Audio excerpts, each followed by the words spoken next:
Salut à tous, bienvenue dans Ciné, Série et compagnie pour vivre d'autres vies sur petit et grand écran. Aujourd'hui, on fête notre 200e, alors pas question de la jouer solo.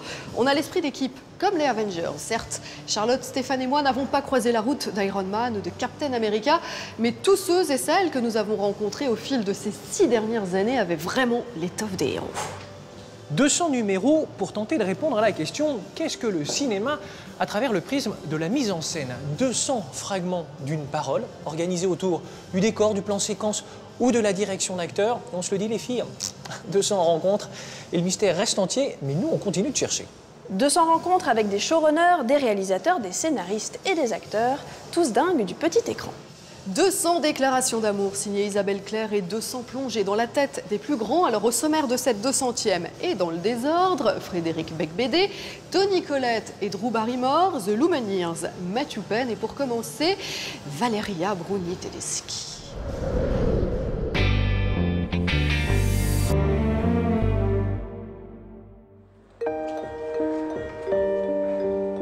Elle n'a pas son pareil pour raconter devant ou derrière la caméra la fragilité, les fêlures de l'âme. Valeria Bruni-Tedeschi ou la mise à nu de la féminité dans tous ses états. Elle incarne ainsi dans Folle de joie de Paolo Virzi une mythomane qui fugue d'un institut psychiatrique avec une autre patiente. Elle y est solaire, envahissante, bouleversante. Rencontre avec une actrice qui cherche la sérénité dans le chaos. Tchaikovsky, hein?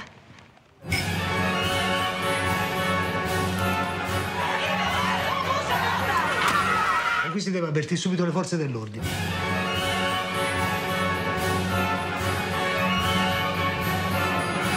Siete matte? Secondo alcune perizie sembrerebbe di sì.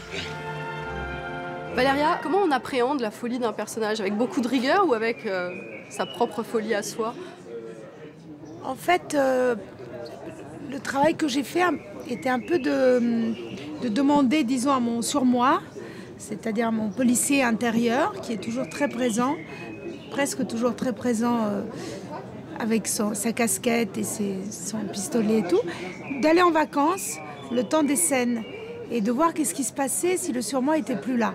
Et donc c'était pas un travail sur la folie, c'était un travail sur moi sans surmoi. Ho detto di non toccarmi, ho capito che cerca di farmi la coccola, non mi tocchi. Bisogna che tu impari a relazionarti con le altre ospiti. Chi è? Una nuova, sono una nuova. Tentativo di suicidio in detenzione? Te un po' di cazzi tuoi mai. Mi scusi, a lei la dottoressa? Beatrice, porca Ernia. Sto socializzando No, si qui. sta impicciando. Avanti, per cortesia. Vous pouvez le faire vous aussi, hein, si vous demandez à votre surmoi de s'en aller, de faire un tour, vous n'allez pas être exactement pareil. Parce que qu'est-ce qui fait qu'on vit en société? C'est l'hypocrisie, c'est la bienséance, c'est de ne pas dire une chose pour ne pas faire de mal à l'autre, c'est la culpabilité. C'est plein de choses qui nous font fonctionner en société, mais qui nous font aussi avoir une sorte d'hypocrisie avec nos élans. Alors que là, les élans étaient sans inhibition. Voilà. Mais les élans, c'est les miens. En tout cas, c'est ce que je peux comprendre, c'est la colère, c'est le désir sexuel, c'est la joie irrépressible, c'est le rêve, c'est voilà. Vous avez voulu en faire Vous avez justement voulu en faire quelque chose de joyeux ou de triste? Sa folie à elle, pour vous, elle est... En fait, je pense que ce sont deux femmes qui sont malades de tristesse.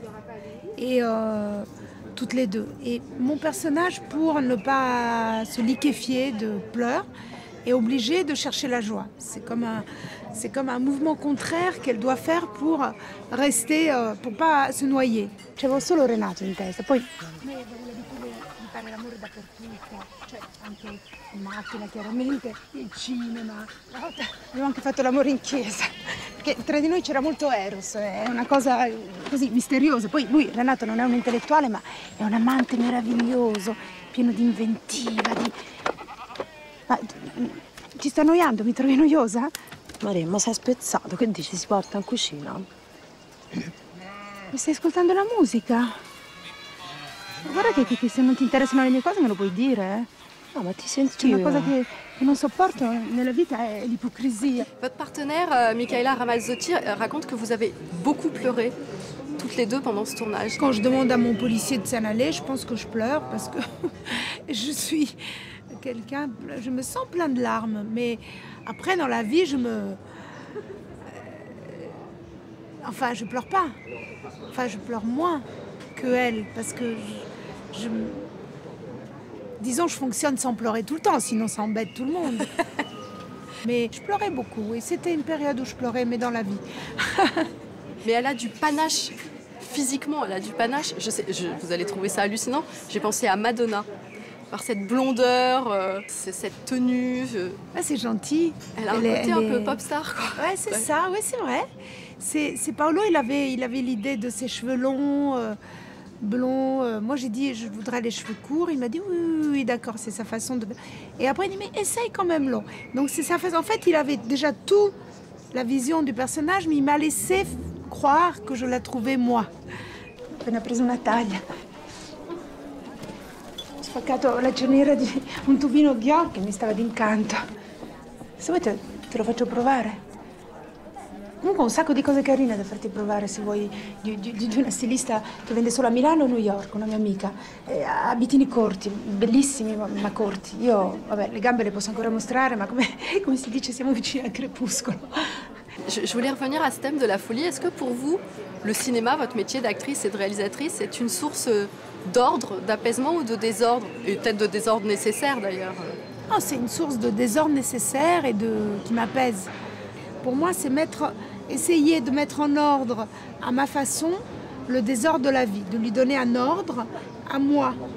Et donc de le réordonner pour que je le vois mieux, le désordre de la vie. Donc ça m'apaise parce que ça fait que je deviens familière de ce désordre. Ce chaos n'est plus quelque chose d'effrayant, mais c'est quelque chose avec lequel je joue. Qu'est-ce qui vous effraie encore au cinéma? Ce qui m'effraie, c'est de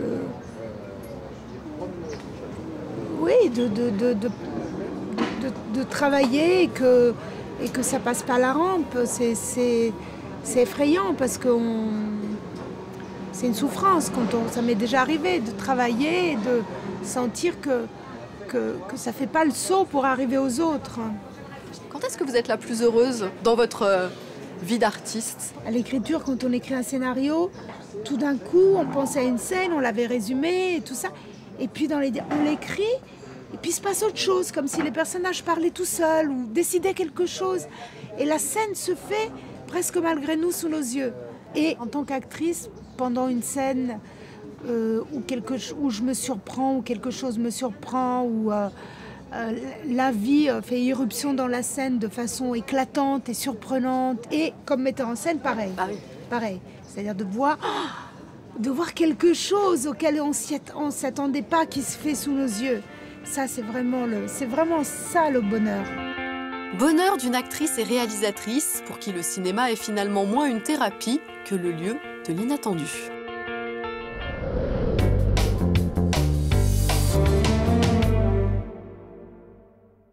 Cher Drew Barrymore, chère Toni Collette, vous êtes un peu les copines qu'on rêve toutes d'avoir et surtout qu'on a l'impression de connaître depuis toujours. I didn't have many pictures that Millie wasn't in. Drew Barrymore, filleule de Steven Spielberg, l'inoubliable fillette de son film E.T. est sur grand écran depuis votre toute petite enfance. Toni Collette, la merveilleuse actrice au rôle rare, est toujours parfaitement juste. Vous êtes donc le casting de rêve pour incarner ces deux super copines que tout oppose, mais rien ne sépare, pas même l'annonce d'un cancer du sein pour l'une d'elles. Hey, what are you up to at lunchtime? Is everything okay? I have to have chemo, like, straight away. Well, is it contained in my body? Yes. Oh, Jesus. Dans comédie dramatique, il y a drame, certes, mais il y a aussi comédie. Pas de pathos ici pour une histoire qui reste très drôle, comme dans la vraie vie, même quand elle est parsemée de coups durs. Colour? Something that matches. Upstairs or downstairs? I think when people are ballsy and funny, it's sometimes 10 times more powerful than really throwing on the drama. And I like the way that Catherine really has her focus on that. Jess, you should tell her. I just don't want to rub it in that my life is great right now. You know, as an actor, you get excited when the director's like, okay, you really need to like let it all go here. And she's like the opposite. She's like, no crying. And I'm like, yes, thank you. That's so honoring. I know everyone's enjoying this expensive meal whilst looking at my wig. No, I'm not dead yet, so let's drink to that. Wait. This film ultimately is about friendship, and I think that who can't relate to that? You know, it's a passionate minefield. It's about these two women who are very different to each other, but have a very beautiful kind of crossover area, and they complement each other so well. Come on, Franken tits. Let's get you bandaged up. I really want there to be a heaven. I think they'd let me in there. Not unless they've lowered the entry requirement. My character, Jess, is just a lovely person who has a good head on her shoulders and is more artistic than business-oriented, but I think she's always known who she is and she's comfortable with herself. Comme dans votre propre vie, tiens, j'ai l'impression. Car depuis vos égarements de jeune fille grandie trop vite sous les projecteurs, vous me semblez mettre un point d'honneur à être sincère. Alors, l'intégrité, signe d'un film réussi? When I first read the script of Miss You Already, I knew immediately that I wanted to be in it. And it was really very exciting because it was about female friendship and it was about so many things, and it just seemed very, very honest and just bloody funny. Hey. Okay. Please, tonight, just try not to embarrass me for once. I am working here. It's done with such integrity, such honesty, and it's not just for Millie, who has cancer, but for everybody around her, how they're relating to it and what their experience is too. It's so multi-layered. It's so lifelike. And actually, right now, I'd like you to react as if I'd said something humanitarian. Yeah, hilarious. I think that's what gives it such a realistic feeling. It's because it's beyond three-dimensional. Catherine has created the most incredible world. It feels so rich, so dense, so accessible, and real. Just responses are real. Nothing. You know you're watching a movie, but you can get lost in it because it just feels so lifelike. À l'heure de la Pazza Gioia et pour les 25 ans tout juste de Thelma et Louise, voici donc le nouveau genre de buddy movie au féminin, le film de copine, touchant et comique à la fois, qui va toutefois un peu plus loin qu'une simple histoire d'amitié, comme l'explique l'auteur de la pièce radiophonique qui a inspiré le film. It's about specifically what cancer, what a life-threatening disease does to a friendship. Jess, this is Nurse Sam. Nurse Sam, this is Jess, my elderly companion. That is a big prick. And how do you be the best friend you can be on both sides? How do you maintain it, and how do you keep it alive and keep it growing and not just let it become something that on the one side is just kind of servicing the ill friend? And how do you maintain truth in that when there are so many issues that are very, very hard to tackle? Take us here, please. This isn't the way home. Think of it as an adventure. Why do you suck me into this shit? Sur l'intégrité, l'amitié et surtout sur les défis qui la jalonnent et qui l'éprouvent au quotidien, mais aussi sur la mort, sujet souvent tabou. Merci à Catherine Hardwicke, la réalisatrice, de vous avoir réunies toutes les deux, chère Drew, chère Tony, pour notre plus grande joie. Et je sais bien que c'est un film, mais quand même, prenez soin de vous les filles. À bientôt. Mum, I'm gonna give you some new business. Oh, a bit bigger, please. Mum!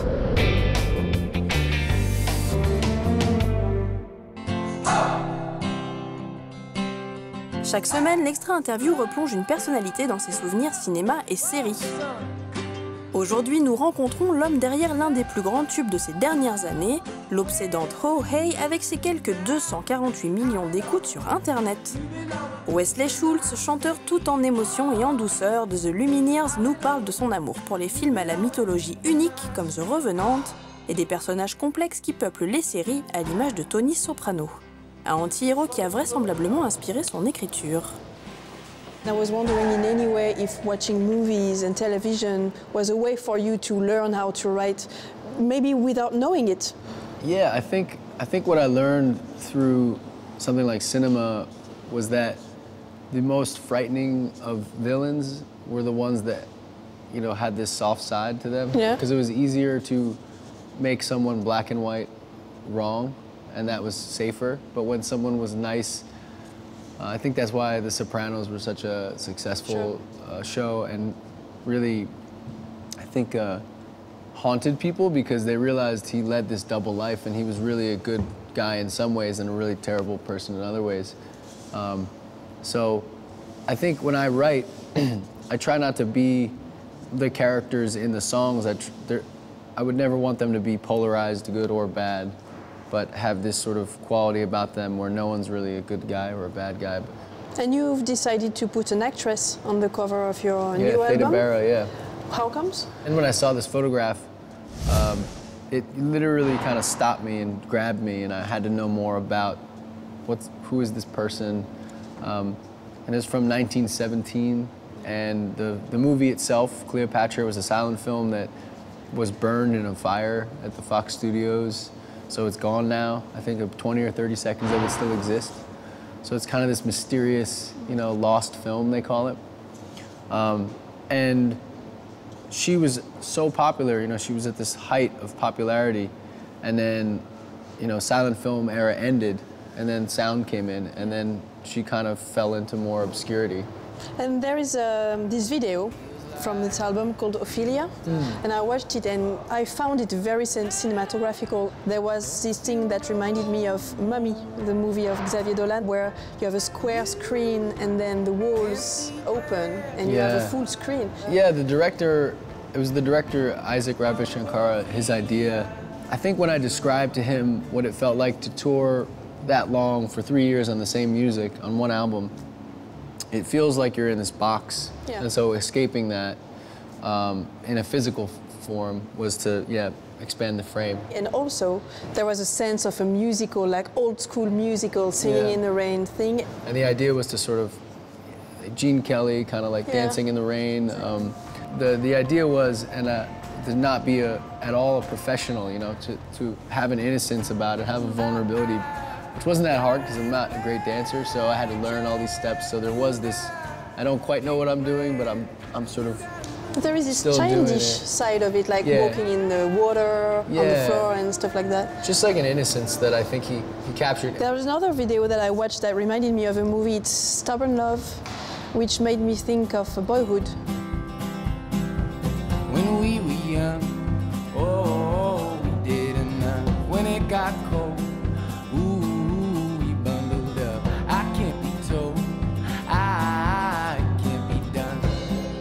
You have this little girl looking at the window and kind of seeing your life in a way. If you were in that car and looking by the window and seeing the movies of your life, what would you see? American Beauty, I remember seeing that 3 times in the movie theater. I was so just moved by it and didn't really know what to make of it, but I knew there was something special there. So American Beauty is like really high on the list. I just saw The Revenant this past year, and I think that's one of my favorite movies I've ever seen of all time. So just beautiful and storytelling and kind of almost, it's supposed to be unrealistic. It's supposed to be almost dreamlike. The things that he's doing, no one really could survive, being in a river and then just, but you accept that. It's almost like it has its own mythology to it. My favorite albums, they set the ground rules. As you listen further in, you understand their rules and their whole mythology and their world that you're living in. And I like when movies do that too. Like no movie is kind of like that, but that you somehow just understand it after a little while. You understand where the director or the writer is coming from. It's hard to do, but some special artists and visionaries can do it. You talk about American Beauty, that was written by Alan Ball, who did afterwards 6 Feet Under. Yeah, totally. So is it this kind of TV show that you love? This is very really slow-paced and... Yeah, maybe. It has more a slow build. I like The Wire a lot. But I also like stuff that's a little more light, like fast, like... it just depends on the mood I'm in. I've been watching House of Cards, Game of Thrones. Game of Thrones, I think, tends to hit every mark. It's kind of like they have the interesting plots, good actors, sex, drugs, maybe not rock and roll, but they have almost everything, and no one's safe from getting offed, which is I feel like pretty unique to that show. And your band is very much loved by TV series.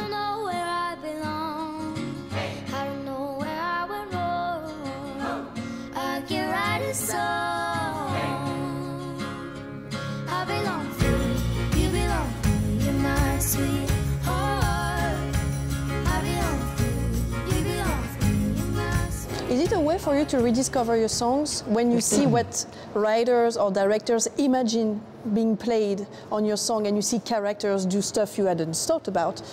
Yeah, I think music is so malleable, so it's a way to reinterpret what it could potentially mean to someone else.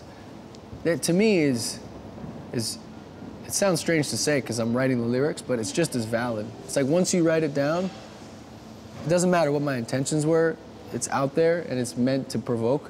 And if it provokes something in you, that's real to you. So when you see it used in a scene, like Ho Hey was a breakup song, basically, and a sad song, but it became used in a positive way or at people's weddings or things like that. It's kind of theirs now, and it's like out in the world. You know, your baby's free. Yeah, it's true. So I welcome that. I think it's pretty cool. The Lumineers sera de retour à Paris en novembre pour un concert à la salle Playel et en attendant, nous, on écoute Cléopatra en chantonnant.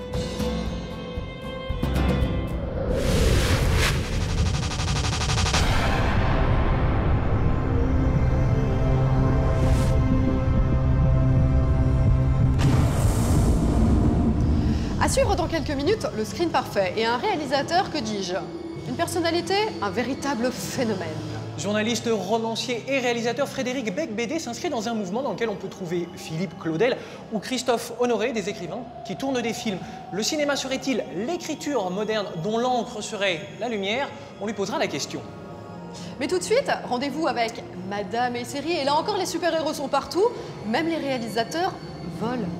Enfin, ils volent. On appelle ça des réalisateurs volants. Pourquoi? Parce qu'ils sont capables de passer d'une série à l'autre sans jamais perdre leurs moyens. Illustration avec Matthew Penn qui a plus de 150 épisodes de série à son actif.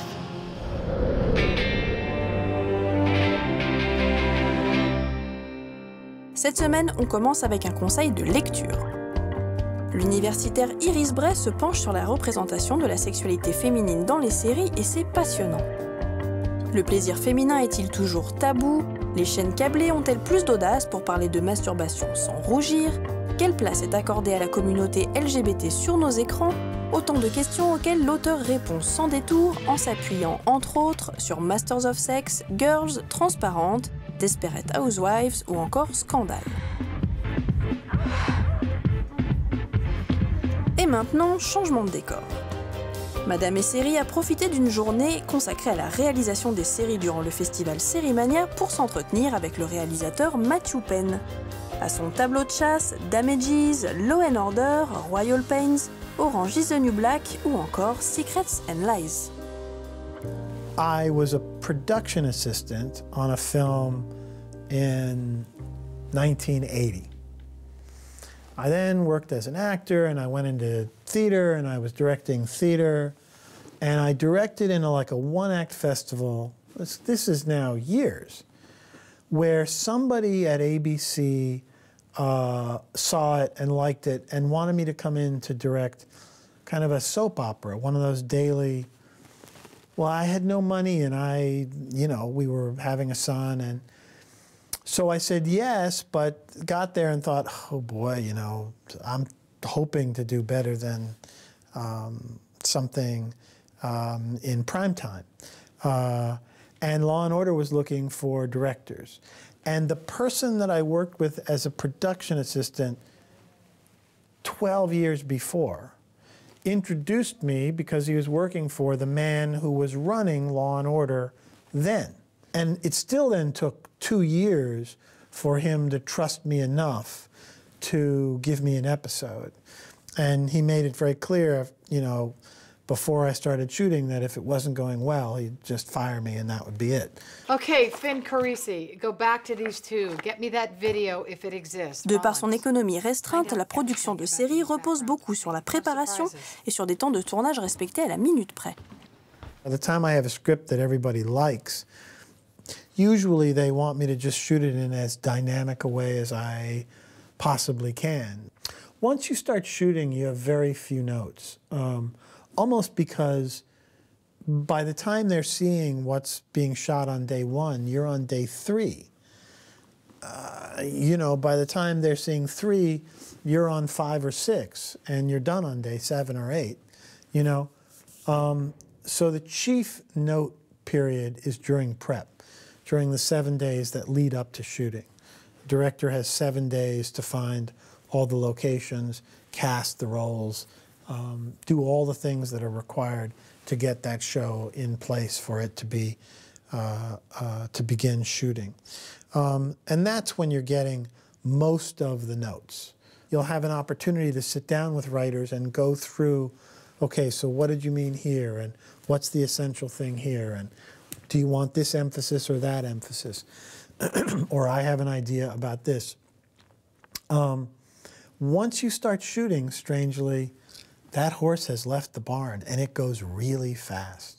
That everyone wants to look back and think that their choices mattered, but in reality, shit just happens the way that it happens, and it does not mean anything. Comme tous les réalisateurs de télé qui passent d'une série à l'autre tout au long de l'année, Matthew Penn a appris à s'adapter à toutes les situations en un temps record. It's always difficult when you're on the very first day of a new show. It's always difficult. You don't know the actors that well. You don't know the crew. And in some ways, it's like the first day of school. You know, you need to like make friends fast. And hopefully you make friends because they want you to do well. They don't want you to do badly. It reflects poorly on them. But you want them to respect what you do, and also let them know that you're responsive to what they do, to what they bring to the table, to how expert they have been at making a successful series up to that point. So when you're coming back to a series that you've done 3 or 4 times, it gets much, much easier. They know that you're successful at the show, which is why you're being asked back. They trust that. So it's the first day on a new series is pretty much unparalleled. That's hard.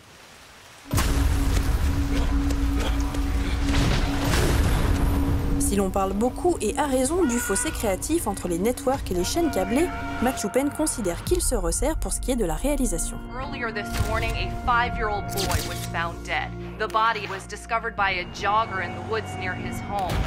I haven't in a long time experienced either limitless freedom or horrendous constraint, both of which would be terribly difficult.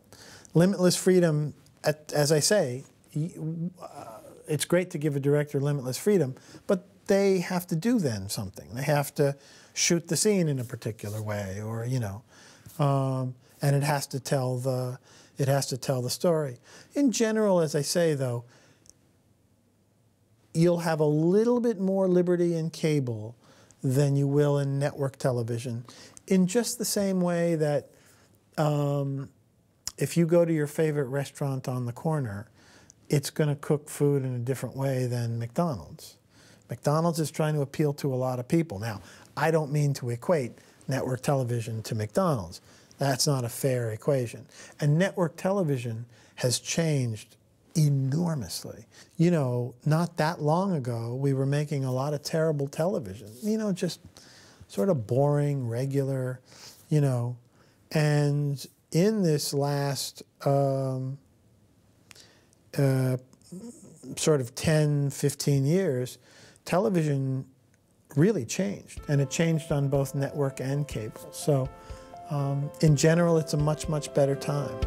Des chaînes dont on attribue généralement l'évolution aux showrunners et aux auteurs, en oubliant qu'il s'agit aussi d'un média visuel.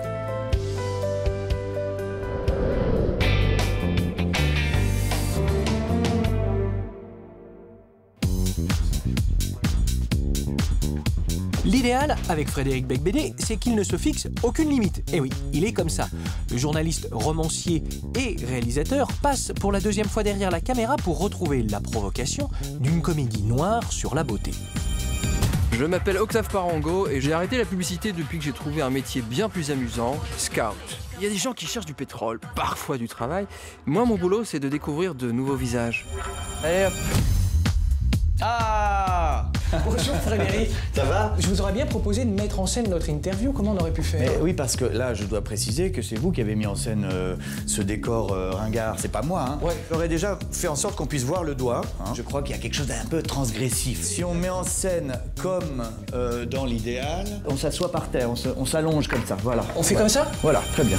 Faudrait qu'elle tombe. Try to fall down. Plus comme si elle allait mourir. Ok, just like if you were dying. Oui, non, mais tout en restant debout. Don't die too much. L'essentiel chez les écrivains, c'est de choisir les mots.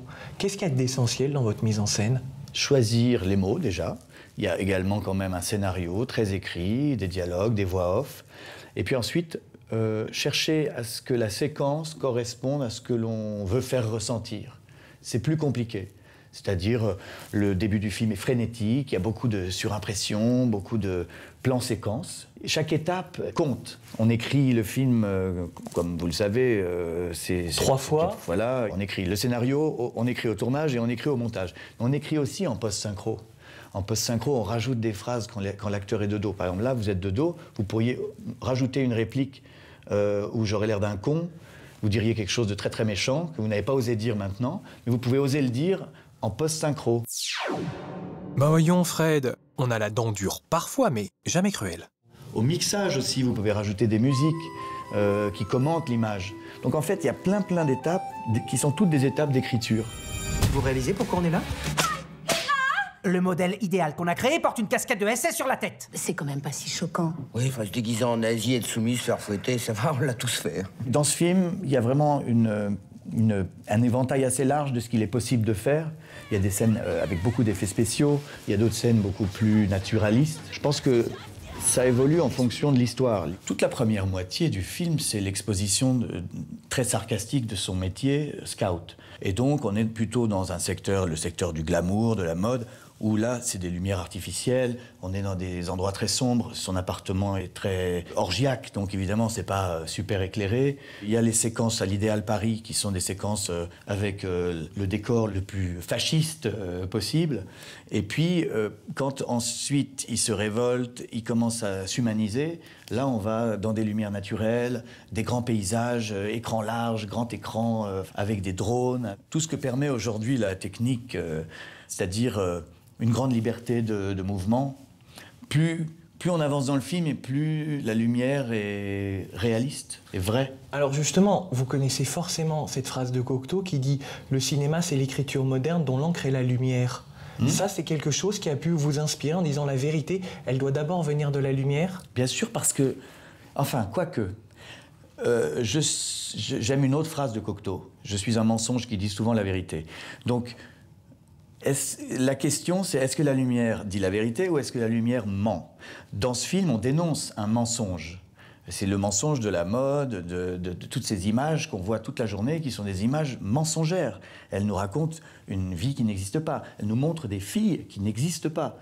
Donc, je dirais que la fausse pub du début, le rêve d'Octave de la Roussalka, toutes ces images-là sont des pastiches de pub, où on utilise une très belle lumière mensongère, qui ne dit pas du tout une vérité. Je sens déjà qu'on a un bon feeling. Vous repartez en Russie et vous me ramenez la petite vierge. Vous avez 7 jours. Hein?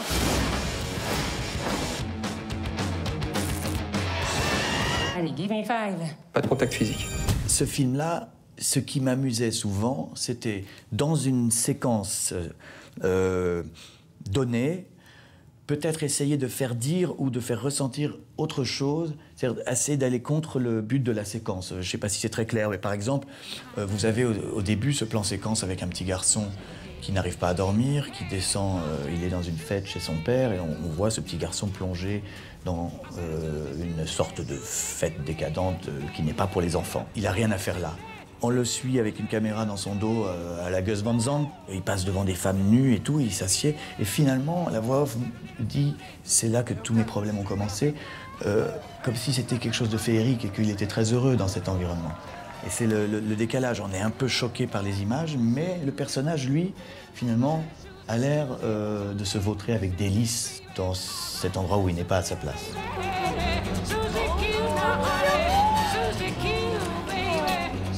C'est ce soir-là que tous mes problèmes ont commencé. Si jamais j'ai un style, c'est le style d'un révolté de la pub. Du coup, j'aime bien quand il se passe des choses, quand il y a des surimpressions à l'écran. Je trouve que c'est intéressant que les personnages commentent les images, qu'on sache jamais vraiment si on est dans une situation réaliste ou dans une situation onirique. Frédéric, on termine avec une question qui est un rituel. Quelque chose de très personnel. Merde. Vous êtes prêts? Non. On y va. Pourquoi filmez-vous? Mais je crois que quand on écrit, on est très seul. Et l'avantage quand on filme, c'est qu'on est nombreux. J'en ai peut-être un peu marre d'être seul dans ma chambre à écrire. Et j'avais envie d'être de sortir de chez moi et d'être entouré. Ça doit venir de là. Et puis, par ailleurs, j'ai une théorie, c'est que la vie est un plan séquence. Et qu'en fait, toute la vie, eh bien, elle commence à la naissance et le plan séquence s'achève à notre mort. Et entre les deux, on ne fait que filmer, en fait. On fait que filmer tout le temps. Là, vous êtes en train de me filmer, je suis en train de vous filmer.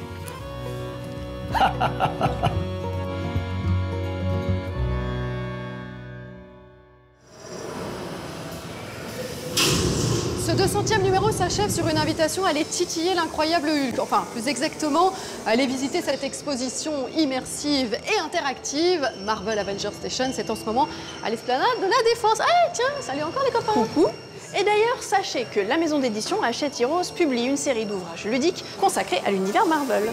Enfin, on vous propose un coup de cœur pour une actrice et un combat dans un film de Julio Medem intitulé Mama. Penélope Cruz, malade du cancer du sein, mais amoureuse de la vie. C'est un mélo, d'accord, mais nous on aime ça. C'en est vraiment fini de ce 200e numéro et de notre saison de cinéma et de série. Mais dès la semaine prochaine, toute l'équipe vous donne rendez-vous pour revivre les meilleurs moments, nos meilleures rencontres, nos plus belles découvertes. Allez, salut!